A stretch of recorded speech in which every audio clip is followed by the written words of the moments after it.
Bonjour à tous, merci d'être là. Donc on va se présenter, donc moi et ma collègue. Donc moi je suis Monsieur Sbartaï, Mehdi.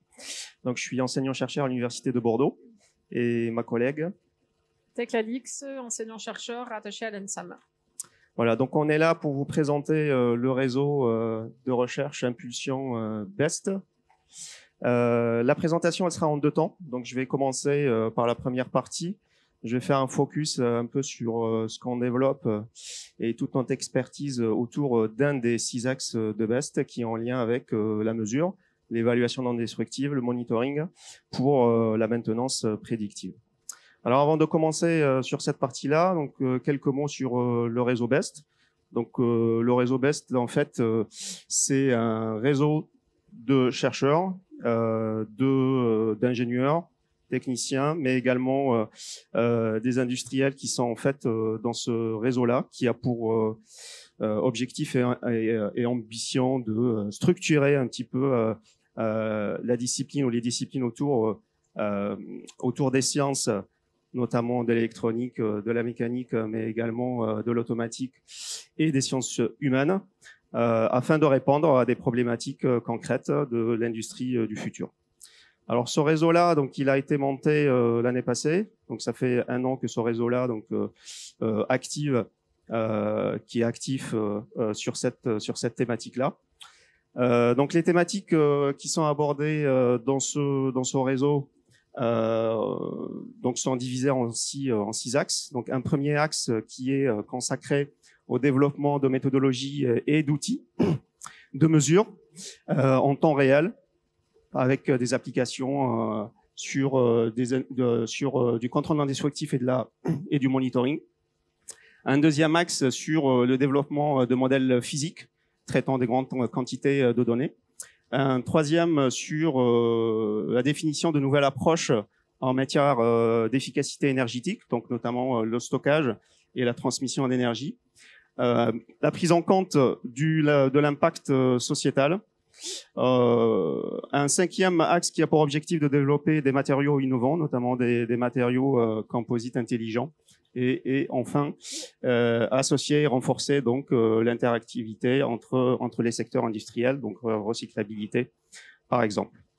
Donc autour de ça, il y a un consortium assez large, avec un objectif d'application sur diverses industries, donc notamment de la fabrication, qu'elle soit additive ou par enlèvement de matière, pour des secteurs de l'aéronautique, de l'espace, de la défense par exemple, également pour des secteurs autour de l'agriculture et de l'exploitation du bois et de l'alimentation, du transport et de la mobilité, également une grande partie sur du génie civil, donc l'évaluation des infrastructures, et enfin sur le secteur de l'énergie. Alors ce consortium-là, il est multidisciplinaire, il est constitué d'une quinzaine d'unités de recherche du campus universitaire de Bordeaux. Donc il y a environ 90 chercheurs, ingénieurs qui œuvrent, qui sont actifs à l'intérieur de ce réseau, et plus d'une dizaine d'industriels qui sont donc intéressés et qui sont donc à l'intérieur de ce réseau industriel. Alors, pour avoir plus d'informations sur ce réseau-là et plus de détails sur les objectifs et les contenus, donc concernant la communication, il y a un site web qui a été créé, qui est accessible, et on est aussi actif sur LinkedIn, donc que vous pouvez voir toutes les nouveautés autour des développements et des activités du réseau. Donc voilà un petit panorama du contenu de ce réseau-là. Donc le fonctionnement, en fait. Il y a eu des financements de l'Université de Bordeaux qui ont permis d'initier ces travaux, permettant en fait d'avoir un petit élan et puis pouvoir par la suite collaborer et développer des relations industrielles et des projets industriels. Donc la deuxième partie de ma présentation, donc elle sera sur un focus sur le premier axe. Donc le premier axe sur le contrôle non destructif pour le contrôle. Cet axe-là, on a une vingtaine de collègues. Nous travaillons en fait sur développement de systèmes autour de la mesure et de l'instrumentation, partant des capteurs jusqu'à traitement de données afin de répondre à des problématiques de maintenance prédictive sur des procédés, mais également in situ sur des structures en service. Alors cet axe-là, il est organisé en trois thématiques. Donc une première thématique qui est axée sur le capteur et l'actionneur, donc avec un objectif de développer des nouveaux capteurs et actionneurs, afin de développer et d'aller un petit peu plus loin par rapport aux capteurs existants, qu'ils soient acoustiques ou électromagnétiques, avec toujours un objectif de récupérer un maximum d'informations sur les matériaux et sur les structures. Un deuxième thème qui est axé, lui, sur la mesure, avec de l'END, donc de l'évaluation non destructive, avec plusieurs types d'instrumentation et de mesures, qu'elles soient acoustiques, électromagnétiques ou thermiques. Et enfin, un axe sur le contrôle, donc c'est-à-dire comment on peut automatiser, comment on peut en fait changer une boucle de contrôle pour pouvoir corriger et mettre en place des modèles prédictifs pour optimiser la maintenance. Alors tout ça, les trois thèmes travaillent également sur l'intégration de traitements innovants de la data, donc des traitements de données, avec des systèmes experts, donc notamment de l'intelligence artificielle, permettant par la suite d'optimiser donc des modèles prédictifs sur la durée de vie des matériaux et des structures.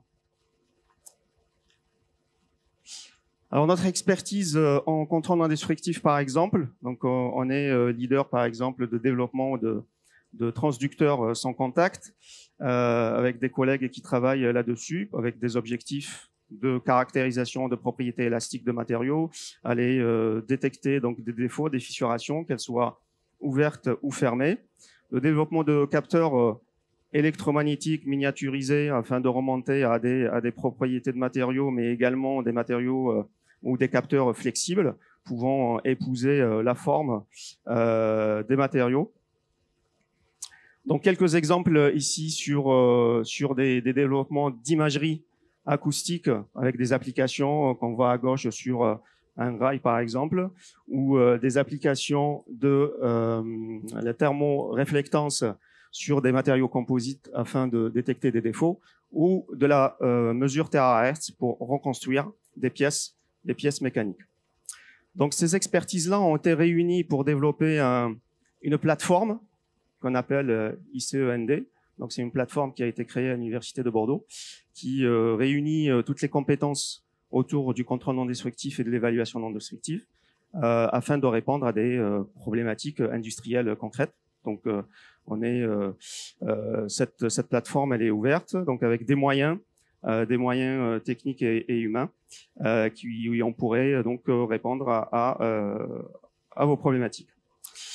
Alors un troisième volet qui est sur du SHM, donc Structural Health Monitoring, où en fait on travaille sur de l'émission acoustique passive et active, donc avec un suivi de dégradation, des suivis de fissuration et d'endommagement. Donc sur cette partie-là, on développe des algorithmes pouvant réduire des incertitudes sur de la détection locale ou à distance, avec des applications par exemple sur des matériaux composites sous diverses sollicitations, mais pas seulement au laboratoire, mais avec des investigations in situ, comme on voit sur cette figure-là, où on travaille sur des ouvrages nucléaires par exemple. Enfin, une expertise dans le développement de systèmes experts, donc avec toutes ces mesures, qu'est-ce qu'on fait avec pour pouvoir décider. Donc on développe des systèmes experts basés sur de l'intelligence artificielle, permettant en fait de mettre en place de l'aide à la décision afin donc de optimiser la durée de vie. Alors aujourd'hui, dans le réseau BEST, on veut aller un petit peu plus loin par rapport à l'existant. Donc là, j'ai parlé des expertises, mais dans cet axe-là, on a développé 3 petits thèmes pour essayer d'amener un petit peu la technologie et la pousser un peu plus loin. Premier axe concerne des capteurs flexibles. Donc c'est quelque chose et organique, donc quelque chose qu'on développe en ce moment, pouvant s'affranchir des transducteurs classiques, pouvant épouser donc la forme du matériau, de la structure, et miniaturisé. Donc on collerait directement sur l'élément, ce qu'on peut voir sur la figure. Donc c'est un transducteur piézo qu'on pourrait donc générer et recevoir des ondes ultrasonores par exemple. Donc c'est des tests, développement a été réalisé avec des tests expérimentaux en laboratoire et on aimerait bien continuer là-dessus, voir des collaborations afin de aller plus loin et faire des mesures en temps réel in situ. Alors le deuxième axe est donc on développe des réflexions autour de la transmission sans fil. Alors de la transmission sans fil, pas de données, donc les données c'est quelque chose qui se fait maintenant depuis un petit moment, mais en fait on voudrait transférer ou transmettre ou de contrôler le capteur à distance, c'est-à-dire qu'on enlèverait tout le système de câblage entre le capteur et le système d'acquisition. Voilà, la nouveauté elle est là. Donc on commence donc des réflexions et des tests là-dessus, des choses qui pourraient répondre à beaucoup de problématiques de monitoring in situ, que ce soit avec des capteurs acoustiques ou autre type de physique. En deuxième thématique, on est des groupes de collègues qui travaillent sur l'imagerie. Voilà, donc comment on peut améliorer l'imagerie issue de mesures de CND, de contrôle non destructif, que ce soit des mesures acoustiques ou des mesures électromagnétiques type terahertz, mais également des mesures thermiques, voire aussi des fréquences plus basses, et avoir donc des expertises un peu plus larges en termes d'évaluation de matériaux qui soient fins, ultra fins, voire aussi des matériaux avec des épaisseurs plus larges, et donc développer une gamme de mesures de fréquences extrêmement basses à des fréquences assez élevées, de regrouper un petit peu toute cette expertise sur un seul équipement, et donc mettre ça à disposition dans la plateforme END qui est en train de se développer, afin de répondre à des problématiques multiphysiques cette fois-ci. Voilà, donc ce qu'on peut voir dans ce schéma-là. Donc regrouper des mesures ou des physiques différentes, qu'elles soient acoustiques ou électromagnétiques, mais également à des fréquences variables, pouvant donc répondre avec un seul système aux problématiques de l'imagerie de défaut, de caractérisation de propriété. Je termine avec le dernier thème qui concerne la maintenance prédictive. Donc on travaille sur deux parties. Une première qui est la maintenance prédictive d'une structure in situ, donc à base par exemple de capteurs qui soient vibratoires, acoustiques ou autres. Comment on peut réunir ces informations-là dans des systèmes experts. Donc ici on travaille beaucoup sur des systèmes experts de type dynamique, permettant en fait la compréhension des liens entre les paramètres. Donc c'est une autre branche de l'intelligence artificielle. Donc on n'est pas dans le deep learning, on est dans la compréhension aussi des relations. Et donc l'expert pourrait en fait interagir avec ce type de système expert. Et par la suite, ce qu'on peut voir en bas à droite, mettre en place des modèles de prédiction qui soient physiques ou statistiques afin de pouvoir prédire la durée de vie. Donc là, un exemple sur une infrastructure avec des collaborations avec des gestionnaires d'ouvrages. Et la dernière application, donc là, on est plutôt en industrie de fabrication. Donc c'est un peu le même concept à partir de capteurs qui soient à côté ou à distance. Comment on peut interagir avec la machine, donc des choses qui existent aujourd'hui, mais ce qu'on fait, c'est du temps réel, mais aussi traiter des modèles un petit peu, des modèles non linéaires, donc d'où l'originalité donc du travail qu'on fait en ce moment. Donc un projet par exemple qui a commencé avec un industriel où on travaille sur comment on optimise le fonctionnement d'une machine de fabrication, donc avec un objectif d'augmenter la productivité, de gagner dans le cycle de vie de l'outillage, donc l'outil de découpe par exemple, ou aussi la machine elle-même, et enfin contrôler les efforts de la pièce pour améliorer donc la qualité de la pièce qui sera produite. Voilà globalement ce qu'on fait dans cet axe-là, voilà, avec toutes les expertises et ce qu'on essaye aussi d'amener en plus par rapport aux connaissances existantes. Je termine par dire donc qu'on a des expertises en compte rendu destructif, en évaluation et en monitoring. On développe des méthodologies de mesure et d'évaluation et avec un objectif d'optimisation de la durée de vie. Voilà, donc globalement, cet axe, c'est les mots-clés de cet axe-là. Pour plus d'informations, donc on est dans le stand B10 de l'Université de Bordeaux. N'hésitez pas à passer nous voir pour plus d'informations. Et je vais passer la parole à ma collègue pour vous parler d'un deuxième axe parmi les 6 du réseau BEST. Merci. Bonjour, bienvenue. Du coup, moi, je vais vous parler donc du deuxième axe qui est orienté, on va dire, production, modèle économique associé au nouveau nouvelles contraintes, on va dire, qu'on va pouvoir trouver au niveau de l'industrie 4.0, donc en lien avec plutôt le côté environnemental. Donc c'est le choix qui a été fait au niveau de cette présentation sur l'axe 2. Donc on va parler d'économie circulaire et d'économie de la fonctionnalité. Donc l'économie circulaire, je pense que maintenant c'est quelque chose que beaucoup de monde connaît. L'idée c'est de boucler un système. L'économie de la fonctionnalité, c'est quelque chose, je vais pas dire d'un peu nouveau parce que ça date un peu, malgré tout en termes de mise en œuvre. C'est quelque chose qui est, on va dire, un petit peu plus complexe, vers laquelle de nombreux industriels voudraient tendre, mais la question c'est comment est-ce qu'on fait pour pouvoir y arriver. Donc l'idée, ça va être un petit peu d'apporter des informations sur ce sujet-là, et puis aussi de présenter un projet sur lequel on travaille au niveau du groupement BEST et plus particulièrement du laboratoire I2M. Donc, les intervenants sur cet axe très particulier et sur cette petite partie d'axe, parce que ce n'est pas que ça l'axe 2, c'est donc moi-même, Teclalix, Bertrand Laratte, Nicolas Perry et Stéphane Pompidou. On est à peu près tous enseignants-chercheurs rattachés au laboratoire I2M qui est en partenariat sur le sujet aussi avec le laboratoire IMS. Alors, j'ai choisi de faire un petit retour malgré tout sur cette économie circulaire et repartir de l'économie linéaire, donc ce qu'on connaît assez classiquement, hein, c'est-à-dire celle dans laquelle on traite pas forcément la fin de vie des produits de façon très soutenable. Donc, on va repartir du cycle de vie du produit. On va parler un petit peu de déchets parce que malgré tout, dans une économie linéaire, on se retrouve avec quoi? On se retrouve avec différentes étapes que va suivre le produit. Donc, on commence à l'extraction des ressources naturelles qu'on va rassembler pour pouvoir faire des matières, on va faire des composants, etc. Et puis à un moment donné, on va avoir un produit qui va être utilisé, et quand le produit il est utilisé, donc produit qui a gentiment été acheté par le consommateur, au final, qui va peut-être subir de la maintenance ou pas pendant cette phase d'utilisation, et qui en fin de vie va être enfoui. Donc c'est un petit peu comme ça que sont traités en fin de vie les produits dans une économie linéaire.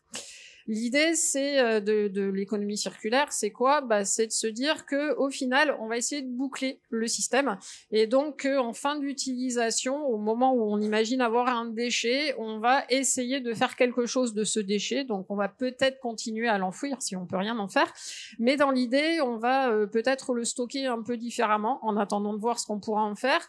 Ou alors on va chercher à faire du diagnostic et à voir ce qu'on pourrait récupérer de cet objet-là pour différentes choses, pour pouvoir faire de la maintenance en récupérant que certaines pièces, pour pouvoir faire de la production de seconde main, ou si on n'arrive pas à récupérer des fonctionnalités, on va dire, qui sont encore en état d'usage de ce produit-là, à ce moment-là, on va repartir peut-être de façon ultime sur de la matière, et qu'on va réutiliser soit pour la même fin, pour reproduire le même objet, soit au final pour pouvoir faire autre chose dans un autre cadre d'application.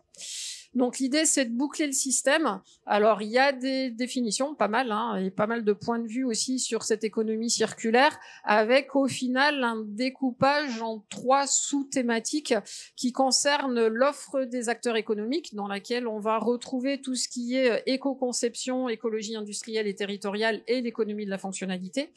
On va retrouver un pan sur, bien évidemment, pour pouvoir arriver à rendre cette économie circulaire, un point sur la demande et le comportement des consommateurs, puisque l'idée, c'est quand même de répondre à des besoins d'usage si on veut éviter les gaspillages et faire des choses utiles et réutilisables. Et puis, un troisième pan, on l'a vu, traitement en fin de vie, généralement synonyme de traitement des déchets, gestion des déchets et de recyclage. Donc ça, c'est la représentation qui est proposée par l'ADEME de ce qu'est l'économie circulaire. Et puis, il y a d'autres visions sur lesquelles on va retrouver ces trois mêmes volets, mais avec des répartitions un petit peu différentes. L'idée, comme on le voit, c'est de réduire le nombre de déchets, bien évidemment, et d'essayer de retraiter tout ce qu'on peut retraiter, de réutiliser tout ce qu'on peut réutiliser. Donc cette économie de la fonctionnalité, comment est-ce qu'elle intervient au final dans l'économie circulaire? Donc l'économie de la fonctionnalité, vous connaissez pas? Petit sondage, non. Ok. Donc l'économie de la fonctionnalité, si on commence par la définir, donc proposition de l'ADEME, il y en a d'autres là aussi, puisqu'il y a quand même pas mal de gens qui commencent à travailler là-dessus. Donc économie de la fonctionnalité, l'idée c'est de proposer des solutions intégrées de biens et de services. L'idée, c'est de vendre soit une performance, soit un usage. Donc au final, c'est de partir sur un contrat qui peut être un contrat de location, de mise à disposition d'une solution, mais de ne plus vendre le produit par lui-même. L'idée qu'il y a derrière, c'est quoi? Il y a des principes. On peut imaginer derrière de la mutualisation sur de la vente d'usage. On peut imaginer du coup des produits qui vont être partagés, ce qui signifie derrière moins de production et du coup moins de consommation de ressources naturelles. Donc il y a aussi un lien bien évidemment avec les perspectives environnementales.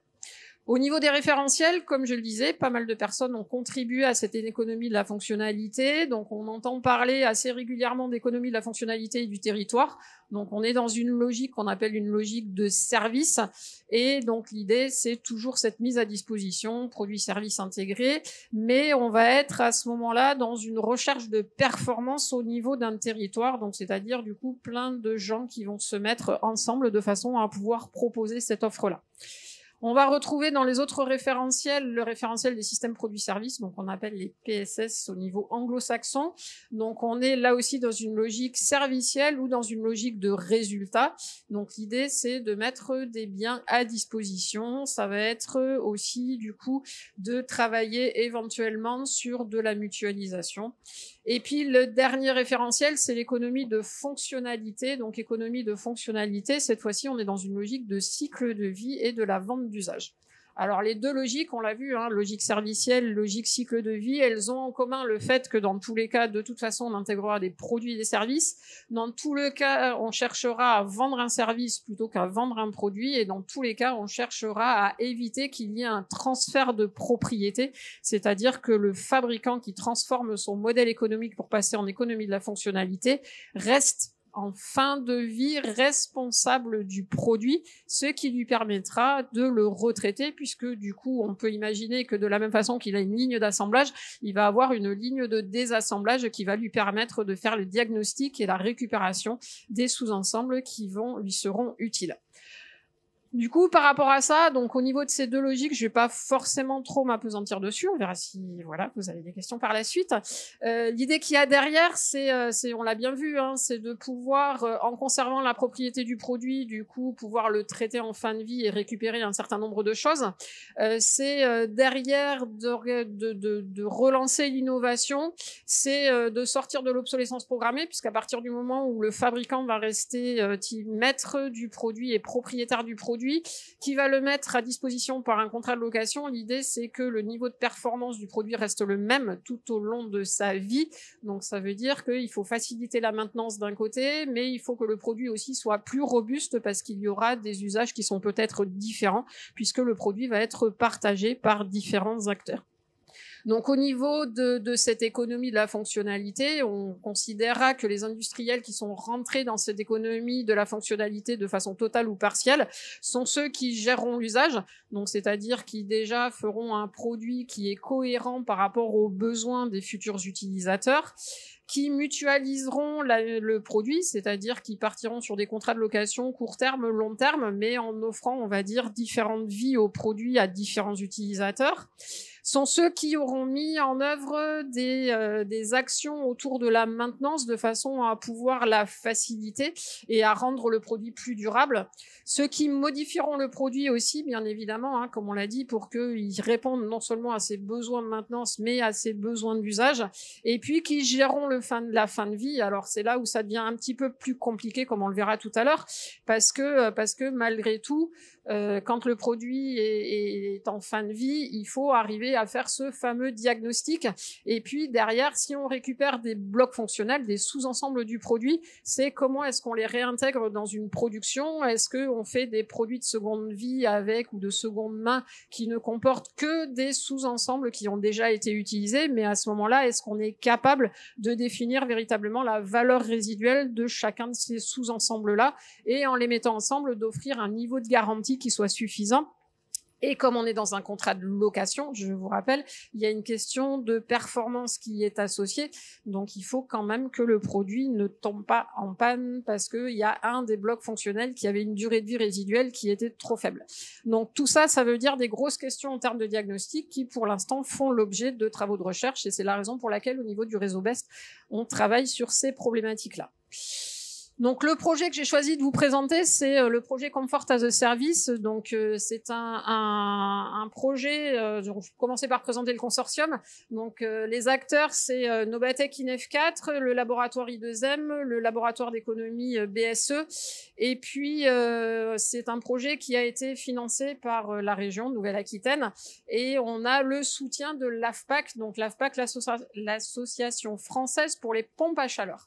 Donc si l'AFPAC est là, c'est que le projet Comfort as a Service, du coup, est en lien avec les pompes à chaleur, et l'idée, c'est de regarder comment est-ce que l'économie de la fonctionnalité pourrait être déployée dans le secteur de la pompe à chaleur de façon durable et de façon soutenable. Donc, l'idée, c'est d'évaluer la robustesse, du coup, des modèles économiques, économie de la fonctionnalité dans ce contexte-là.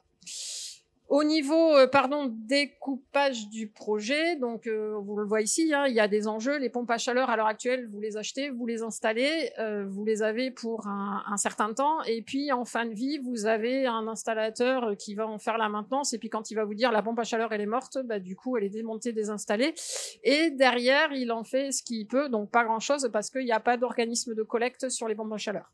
Donc l'idée qu'il y a là, c'est de se dire bah il faudrait qu'il y ait quelqu'un au final qui soit porteur de cette offre économie de la fonctionnalité dans ce secteur-là. Est-ce que c'est aux fabricants de le faire ou pas? Est-ce que c'est un tiers qui va s'installer, un investisseur qui va s'installer ici pour gérer un petit peu l'économie de la fonctionnalité dans ce secteur-là? L'idée qu'il y a derrière, et pourquoi on s'intéresse aux pompes à chaleur et à l'économie de la fonctionnalité en même temps, c'est parce que, on le sait bien, hein, il y a des contraintes environnementales qui font qu'à l'heure actuelle, il y a pas mal de bâtiments qu'on cherche à rendre plus responsables au niveau de leur consommation énergétique. Et donc l'idée qu'il y a là, c'est de regarder bien évidemment les solutions qu'on pourrait mettre en œuvre, parce que de la rénovation dans les années à venir, il va y en avoir beaucoup, que ce soit au niveau des bâtiments publics ou au niveau des bâtiments citoyens, finalement, personnes individuelles. Les questions qui se posent derrière, c'est comment est-ce qu'on peut faire définir une offre de service appropriée. Donc la question, c'est très lié au bâtiment. Donc ça veut dire qu'il faudrait, si on travaille pour les particuliers notamment, se poser la question de l'âge de l'habitat, de l'usage qui est fait de cet habitat-là. Donc il y a pas mal de diagnostics qui sont à réaliser de façon à pouvoir garantir quoi? Donc garantir, est-ce qu'on va garantir le fait qu'on aura toujours le chauffage à la maison? Est-ce qu'on va être capable de garantir le fait qu'on va chauffer à 19 degrés comme c'est bien recommandé? Est-ce qu'on va être capable de garantir ces fameux 19 degrés compte tenu du fait que la maison, encore une fois, ou l'habitat est plus ou moins ancien, que dedans on a des personnes plus ou moins frileuses qui ont des habitudes des fois de ouvrir les fenêtres et de laisser le chauffage allumé. Donc forcément, voilà, si derrière on doit avoir un 19 degrés, c'est pareil. Est-ce que c'est 19 degrés en sortie de la pompe à chaleur? Est-ce que c'est 19 degrés n'importe dans quelle pièce de la maison? Voilà, du coup, tout ça, c'est un petit peu compliqué si on est jugé derrière et sur la température qu'il y aura dans le bâtiment. Donc, L'idée qu'il y a derrière, c'est déjà de regarder c'est quoi l'économie linéaire sur ce secteur particulier des pompes à chaleur. Donc on a commencé à faire des petits modèles en se disant bon voilà, du coup on va avoir de la production de pompes à chaleur, de la distribution, donc c'est un autre acteur que le fabricant. On va avoir une installation, c'est encore et généralement un autre acteur qui intervient, une phase d'utilisation avec sa phase de maintenance, assez classique, et puis la fin de vie, comme on l'a vu, où à l'heure actuelle, fin de vie, on ne sait pas traiter. L'idée, c'est, en passant à l'économie de la fonctionnalité, c'est de revenir un petit peu sur le schéma que je vous ai présenté sur l'économie circulaire. Ça veut dire qu'en fait, on va avoir un flux physique à gérer, donc en fin de vie, se poser la question, encore une fois, du fameux diagnostic que j'ai évoqué tout à l'heure et de ce qu'on en fait. Et puis, derrière, comme l'idée, c'est de travailler aussi sur des systèmes intelligents, c'est d'être capable de progresser aussi, d'acquérir de la donnée. Donc, on va avoir un flux d'informations qui va être généré par le fait qu'on doit capitaliser cette information de façon à voir justement comment est-ce qu'on peut revoir le contrat et optimiser le contrat pour garantir le service qui est attendu au niveau de la satisfaction des usagers. Par rapport à ça, différentes possibilités qu'on a imaginées. Déjà, la question, encore une fois, c'est que contient le contrat? Est-ce qu'on veut juste faire de la mise à disposition d'une pompe à chaleur et de la maintenance, premier niveau de service?